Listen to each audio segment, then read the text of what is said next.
Yung ganito lang kalaki.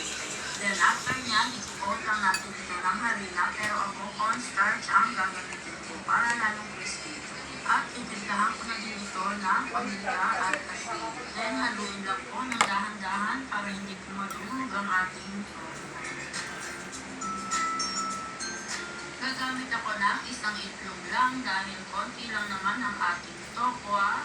At gagamit din tayo ng breadcrumb. At dalawang kulay nga ang ginamit ko dito para lang may design.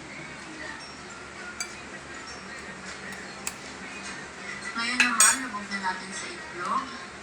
Then sa breadcrumb. Ayan. Ulit-ulitin lang natin ang procedure hanggang sa maubos ang ating tokwa. At pagkatapos niya, gagawa naman tayo ng sauce.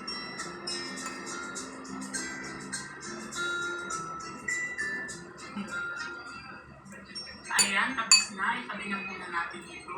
Ito nga pala ang mga gagamitin natin sa ating sauce. Gagamit tayo ng pamintang durog, mayonnaise, then liquid seasoning, oyster sauce. Gagamit din po tayo ng onion powder at garlic powder. Dito sa ating buko, pasamasamahin lang natin ang ating mga sangka. Ayan, mayonnaise,